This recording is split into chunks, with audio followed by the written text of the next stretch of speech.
he looked for room on the inside. Freehouse moved over and almost banged him into the rail. It was the trip from hell for Touch Gold, who despite all of those problems still managed to lose by only a length and a half, and also suffered a cracked hoof, which has been repaired with fiberglass.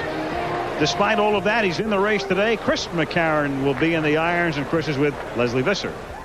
Al, it still isn't easy for Chris to look at that start. Chris, your horse has overcome so much, a grueling Preakness. Now he's going to run 1.5 miles with a repaired quarter crack. Why isn't that too much to ask?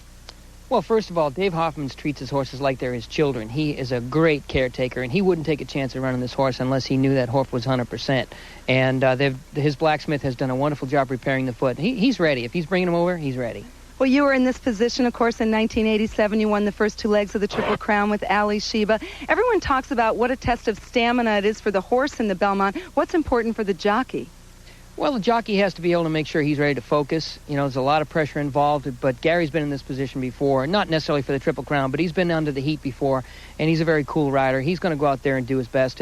But the key is focusing. You get really nervous before races like this, and you have to learn how to channel that energy. And when you can, if you can channel it, you put that energy to good use, and that's go out there and ride your best race. Well, good luck, Chris. We know you have great respect for the sport, but he's out to win it. Jim? Okay, Leslie. Of all sad words of tongue or pen, the saddest are these. It might have been. Those old words apply touchingly to the 12 horses who have come to the Belmont with a chance to win the Triple Crown, but have failed.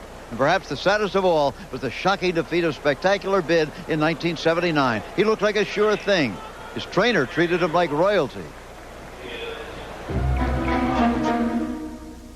Good morning, Your Majesty.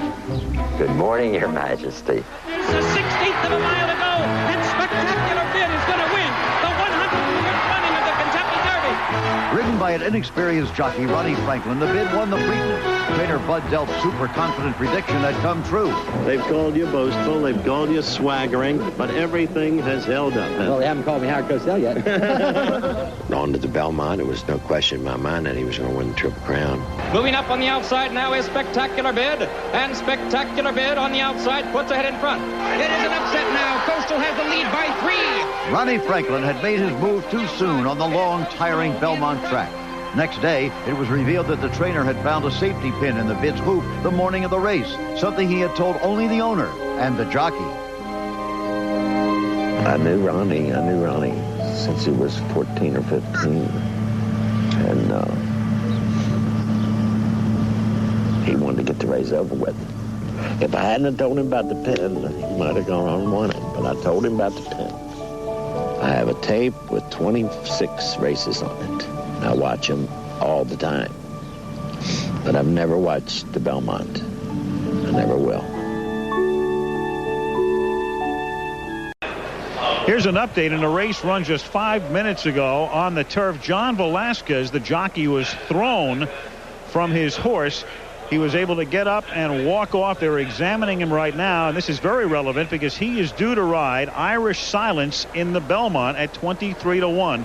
So they will check him out and will determine the status of John Velasquez. The Bud 1 airship looking down Belmont Park on a cool, breezy Saturday afternoon. A look there at John Toffin and Trudy McCaffrey, the co-owners of Free House, right now being held at odds of 5-1. Well, Silver Charm seeks the Triple Crown, and let's go back to 78, the Kentucky Derby, and it was affirmed holding off Alydar in a stirring finish. And then they went to Baltimore, and once again it was affirmed holding off Alydar in a stirring finish. And in the Belmont in 1978, the classic stretch duel, completing the trilogy. The last time we had a Triple Crown winner, and Steve Coughlin at that point was 18 years old, the last jockey to win the Triple Crown. Here he is live now from his home in Verona, Kentucky. Steve Coughlin, math will tell us that you are now 37. Steve, as an 18-year-old, how much appreciation did you have at that point for what you had accomplished?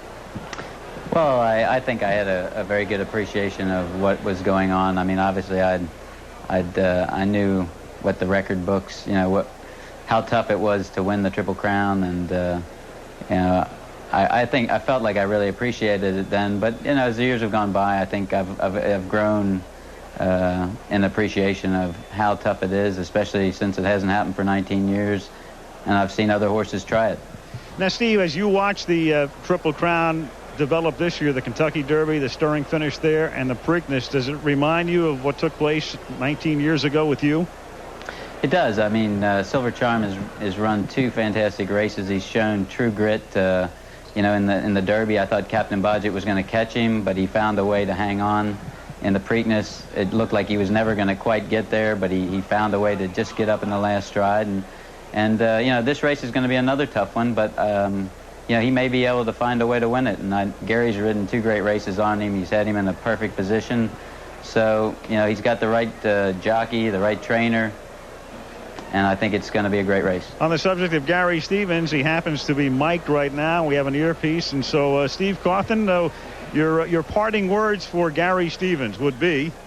Well, Gary, you know, I mean, I've always considered you a great friend, and I know how exciting it is for you to be in this position, and I want you to know that I'm 100% behind you. I know it would be great for racing if you can pull it off. Thanks, Steve. I really don't know what you felt when you got the job done.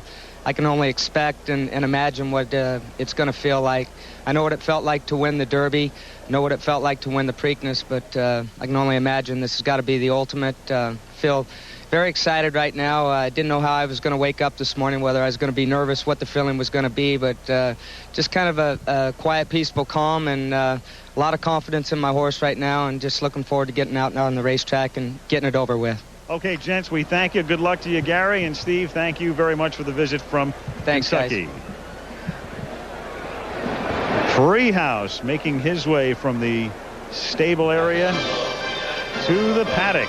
The Belmont Stakes a little more than a half hour away. Back we come after this message and a word from our ABC stations.